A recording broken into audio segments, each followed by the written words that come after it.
Today, we are diving deep into Sami Nasrat's Salt, Fat, Acid, Heat. It's a book built on a really simple but powerful promise.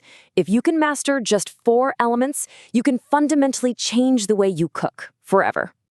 So let's start with a feeling I think we've all had. You follow a recipe to the letter. You buy the best ingredients, but when you take that first bite, it just doesn't sing. It's flat. Why does that happen? Well, according to Chef Sami Nasrat, the answer isn't a different recipe or some secret ingredient. It's about understanding the basic building blocks of all good food. And the solution is so elegant, it's captured in just 4 words. Samin's journey is pretty incredible. From the legendary kitchens of Chez Panisse to apprenticeships all over Italy, she started to see a pattern, a kind of universal truth about what makes food delicious, no matter what culture or cuisine it comes from. And here it is, the core idea. Really good cooking isn't about just blindly following a list of instructions. It's about building intuition. It's about mastering these 4 elements. Because once you understand salt, fat, acid, and heat, you can make just about anything taste amazing. So let's get into it, starting with the first and probably the most misunderstood element of them all, salt. We tend to think its job is just to make things salty, right? But its true purpose is so much bigger than that. Which brings us to what Samin calls her polenta epiphany. As a young cook, she spent over an hour stirring this 1 pot of polenta, absolutely terrified of messing it up. When the head chef came over to taste it, he just said, "It needs more salt." And we're not talking a little pinch. He threw in 3 giant palmfuls. Samin was completely horrified. She was sure he had just ruined it. But when she tried it, it wasn't just salty. In fact, salty wasn't even the right word. The corn tasted sweeter, more like corn.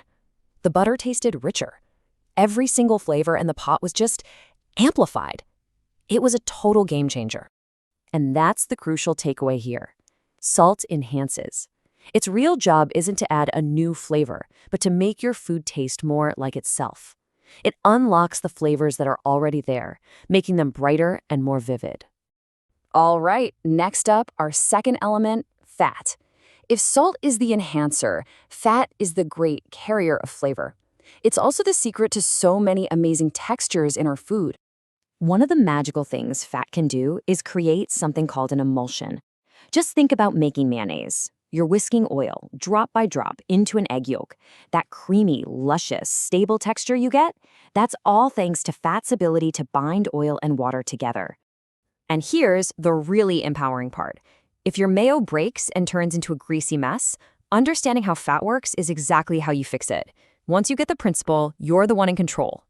Cooking starts to be a lot less about fear and a lot more about knowing what to do. I mean, fat's role is everywhere you look. It's what gets you that incredible crispy skin on fried chicken. It's what creates those thousands of fleeky layers in a good pie crust. It's what carries the flavor of garlic and herbs all through a pasta sauce. You could say fat is flavor's best friend. On to element number 3, the one that provides that essential spark and brightness. We're talking about acid. This is really the key to balance in your cooking. Think about a big, rich meal, like Thanksgiving dinner. You know how after a few bites, everything can start to taste kind of heavy, maybe even a little bland? That's called palate fatigue, and it's basically your mouth's way of screaming for some acid. Samin tells this story about making a carrot soup. It was perfectly seasoned, had enough salt, but it just tasted dull. So on a whim, she added a single drop of red wine vinegar. The result? She was floored.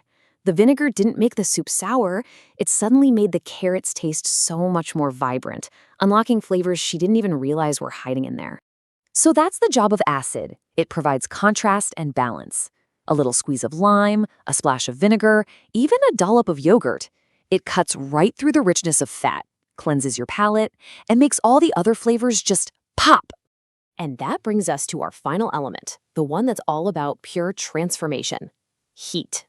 Heat is what turns raw ingredients into a delicious cooked meal. It creates completely new textures and flavors.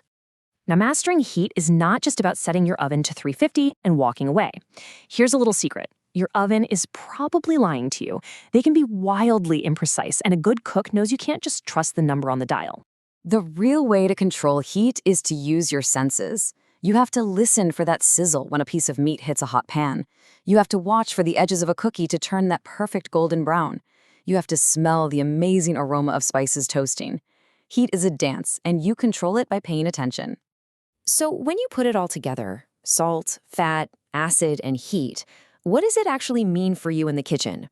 Well, it means you can stop just following instructions and you can start really cooking with your senses. So let's just recap it one more time. It's so simple. Salt enhances. Fat enriches and carries flavor. Acid balances everything out. And heat transforms it. That's it. That's the framework. And holding this whole philosophy together is one single, non-negotiable golden rule. You have to taste constantly. Taste your raw ingredients. Taste after you add salt. Taste before you serve it. Tasting is how you learn and how you build that intuition. Ultimately, when you understand these 4 elements, you're freed from what Salmon calls the tyranny of recipes. It gives you the confidence to experiment, to fix things when they go wrong, and to cook food that truly tastes like you made it. So, I'll just leave you with this thought. What if you changed the main question you ask in the kitchen? Instead of always asking, what's for dinner, what if you started asking, what does my dinner need? Does it need more salt to enhance the flavor? A little more fat for richness? A squeeze of acid for balance? Or does it just need more time on the heat? That simple shift in thinking, well, it can change everything.